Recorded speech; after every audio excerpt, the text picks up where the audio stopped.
అల్లం పులుసు కోసం ఇప్పుడు ఆ 100 గ్రాముల అల్లాన్ని 4 మీడియం సైజు ఉల్లిపాయల్ని విడివిడిగా మిక్సీ చేసి పెట్టుకోండి అమ్మ. దీంట్లో నూనె ఎక్కువ పడుతుంది.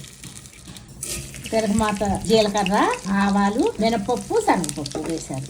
ఎండుమిర్చి, కరివేపాకు. కోర్సుగా గ్రైండ్ చేసి ఉల్లిపాయ వేసి అల్లాన్ని కోర్సుగా గ్రైండ్ చేశాం కదా, అల్లము, 6 పచ్చిమిరపకాయలు వేసి వేయించండి అమ్మ. వేగి నూనె బయటకు వచ్చింది. పసుపు, కారం ఎక్కువే పడుతుందమ్మా, వేసుకోండి. 4 స్పూన్లు. ఉప్పుకు సరిపడినంత ఇంకొంచెం వేగాలి.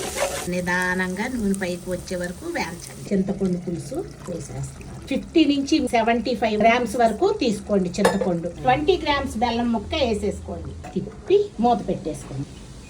మీడియం ఫ్లేమ్ లో ఇలా ఉడికించుకోండి. టైంలోనే టేస్ట్ కూడా చూసుకోండి అమ్మ. ఉప్పు, బెల్లము, కారం కూడా. నూనె పైకి తేలింది కదా, కొత్తిమీర వేసండి. బయట అయితే ఒక 5 రోజులు ఉంటుందంటమ్మా. ఇందులోనైతే మీకు ఎన్నాళ్ళైనా పెట్టుకోవచ్చు. అల్లం పులుసు